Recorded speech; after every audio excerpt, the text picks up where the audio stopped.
The bills introduced by Republican Senator Orrin Hatch of Utah. He joins us now live from Washington. Senator Hatch, it seems like you're basically trying to gut the key components that the president wanted in these bills, right?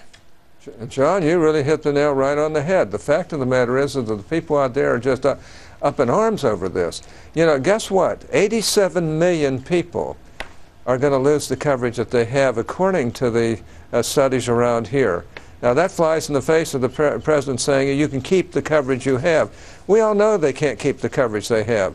And we also know that those earning less than $200,000 a year are going to get taxed heavily as a result of that health care bill. So we filed two bills. One's called the American Job Protection Act, which would do away with the employer mandate in this bill, and then the American Liberty Protection Act, which would do away with the individual mandate, something that I find to be totally unconstitutional because it would be a stretch on the Commerce Clause like never allowed before in the history of this country. And if the government can force you to buy something you don't want to buy, then the government can do anything to you, and we just can't let that happen. I heard you say that, paraphrasing you here, that people are outraged over this bill, but there's a new Associated Press poll out that seems to suggest Americans are kind of warming to the, I keep calling it a bill, it's actually the law of the land.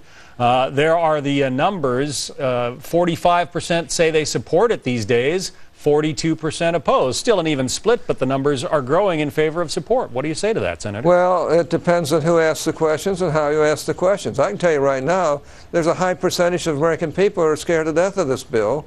And when they really get into it and find out how lousy it is, keep in mind, when you can't get a bipartisan bill that affects 1/6 of the American economy through with both parties voting for it, you know it's lousy. And the American people know it. And I can tell you this, if you ask the questions the way they ought to be asked, you're going to find a huge number of people that just plain don't support it. And a lot of people are afraid that they figure it's a done deal. There's nothing you can do about it. Well, these two bills say there's a lot we can do about it. We can change a lot of things that really we know aren't going to work. All right, well, most of us don't have the power that you hold as a U.S. Senator, but are you tilting at windmills here? I mean, the Democrats still hold a majority in your body. Well, there's no question that right now I don't have the votes to pass either of these bills, but keep in mind we have an election coming up in November. If the American people will vote enough good people in, of a conservative point of view, we may be able to get rid of this monstrosity that's going to break our country. Already this bill, or this law is going to have us in deep financial problems, and everybody knows it. It's a terrible thing. And, you know, you cannot expand the Commerce Clause to where you can force any American citizen the government wants to buy something they don't want to buy. And that's basically what we're doing. And that isn't even getting into the fact that a lot of businesses may drop health care coverage and just pay the penalty because it's a lot less than what the coverage would be.